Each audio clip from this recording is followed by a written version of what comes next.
Chapter 2, Part 2. August, a month after my 8th birthday. Grandpa and I had been following our summer routine pretty faithfully.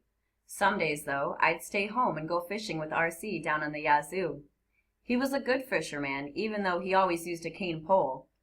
I got a nice rod and reel down home, but my daddy don't want me using it without him around. Besides, I do just fine with this old cane pole. I bet those fish get scared just knowing I'm coming. I'd walk the 1 or 2 miles out to the edge of town, to R.C.'s house, and from there we'd walk a couple miles farther down River Road, where the trees and brush cleared away from the river banks. Grandma would pack me a lunch, food enough for 2 men. "Grandma," I told her the first time she made the lunch, "you know I don't get that hungry. I don't think I can eat all of this." "Darling, you never know how hungry fishing might make you. I don't want to be worrying about my only grandson starving down there on the Yazoo. Believe me, it'll all get eaten." She wrapped 6 ginger snap cookies in the wax paper and tucked them into the top of my lunch sack. "When you get to the Rydell's house, you find that little girl Naomi and give these to her. Poor thing probably hasn't had a treat since Christmas." R.C.'s little sister, Naomi, was my age, but I never saw her in town except during the school year, and even then she only came once in a while. She always seemed skittish, kind of like a cat that's been kicked around too many times. I'd liked her from the first time I met her, and Grandma knew it. Grandma used to ask about her, if I'd seen her or how she looked, and when I'd hear her talking to Grandpa about Naomi, she always called her a poor little thing, and would tell Grandpa, "It's a crime what's going on down there, Earl, a crime. Since that little girl's mother died, I don't think one nice thing has happened to her, and now she's being mother and daughter in that house." R.C. was waiting for me on his rickety front porch, and the first thing he noticed was the canvas lunch bag I had slung over my shoulder. "What you got there, Hiram?" "Grandma made me a lunch." "Granny made you a lunch? What a sis, baby. We ain't going camping, we're going fishing, and nobody takes no lunch on a little fishing trip. That big old bag's gonna be in our way all day long." He reached for it. "Let me see what your granny packed." "These are for Naomi," I said as I pulled out the cookies and handed the bag to R.C. "She around?" "Naomi!" R.C. yelled. "Hey, Naomi, get yourself out here." He snatched the cookies out of my hand. "Your boyfriend brung you something." My face turned red. "I'm not her boyfriend, R.C.," I said, even though I wished I was. "Grandma sent those for her." R.C. ignored me and waited for Naomi to open the front door. When she came out on the porch, she looked mad. "R.C., would you just shush up? Pa's still sleeping." She had her hair in pigtails, as always, and wore the same faded flour sack dress I'd seen her in at school.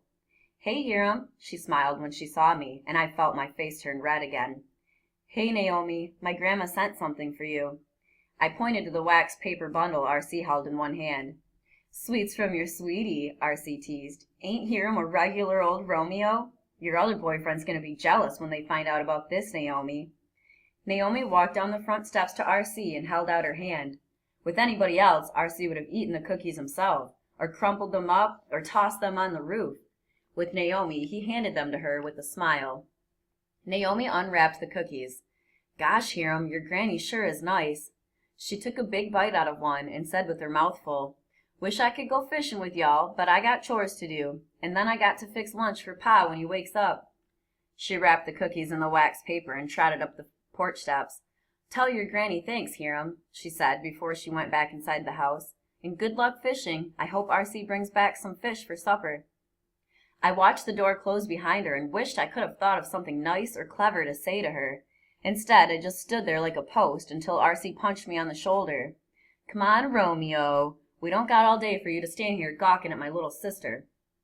We were barely back on the road in front of Rydell's house before R.C. was rummaging through my lunch bag. I told Grandma I didn't need that much lunch, but she made me take it all. Biscuits, still warm. R.C. pulled out 2, shoved one into his mouth, and slung the bag over his shoulder. "Let me haul this bundle for you, Hiram.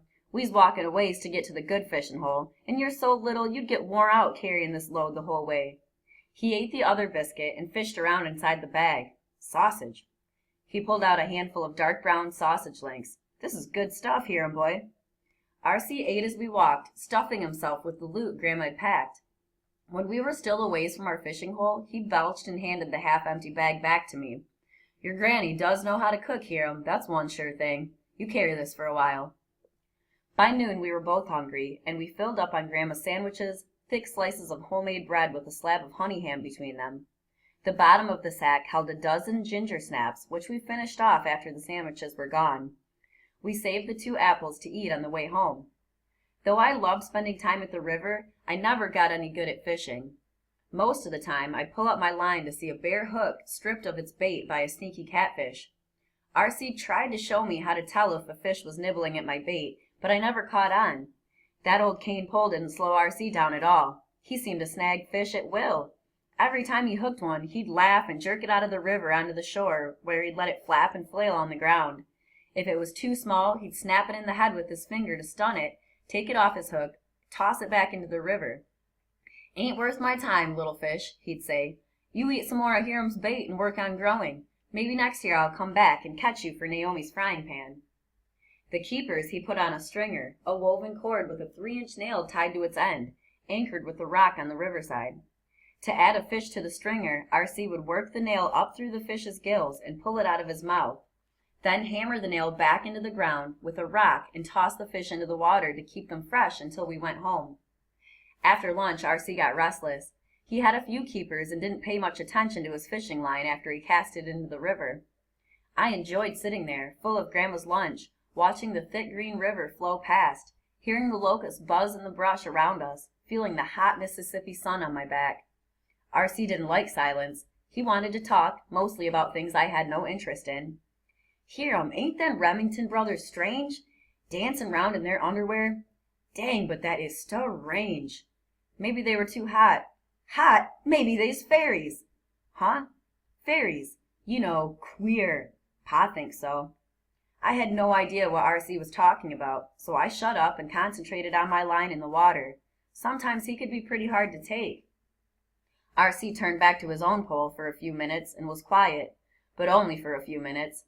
"Tried me some chewing tobacco last week. Pa said it'd make me sick, but it didn't. I chawed on that like a man, Pa said. You ever tried it?" "Nah, my dad would kill me if he heard I'd been trying chew." "Sheesh, your daddy is the stinkinest pa I ever heard of. Seems like you can't do nothing fun, Hiram, 'cept fish and go out to work on your granddaddy's fields. You're just plain no fun at all." "I have plenty of fun, R.C. You just don't—" "Ha! You're the boringest kid I know. Bet you don't even have a girlfriend." My face turned red.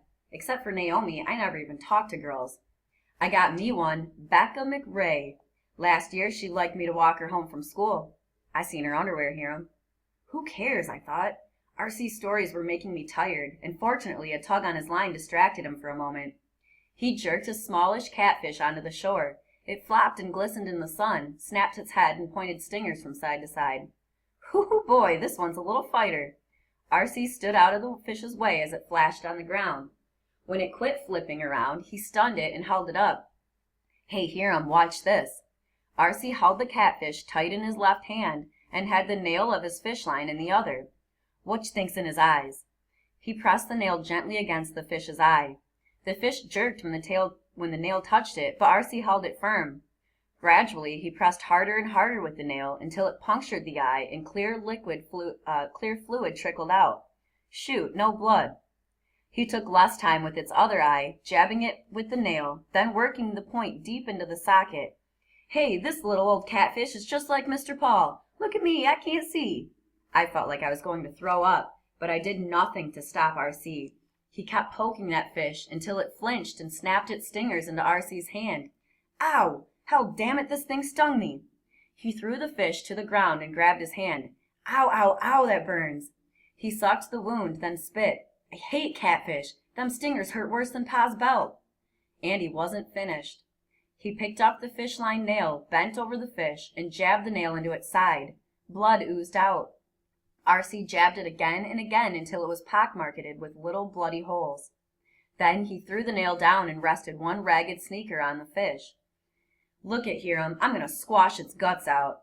He stood on one leg, letting his full weight come down on it for a second before he slipped and fell. I couldn't stand it anymore, so I grabbed a stick and knocked the fish into the water. "Geez, R.C., what's the matter with you? Are you sick or something?" "What's the matter with you? It's only a stupid fish. It don't feel nothing." "Dang, Hiram, you are one big sis baby getting all cry-eyed over a dumb old fish." "It's no good hurting a fish, R.C. It didn't do anything wrong." "Stung me, didn't it?" He held up his hand. "I had to teach it a lesson." "Fish don't learn lessons. They got no brains, R.C. They're just fish." R.C. shook his head, looked over at the river, and grinned. "Maybe so, but that dead catfish learned it sure won't sting me no more." I tried to avoid fishing with R.C. after that, but it was hard to say no to him when he asked. Besides, I liked getting out on the Yazoo, and I wasn't sure what R.C. would do to me if I refused to go fishing with him sometime. I didn't want to end up like that fish.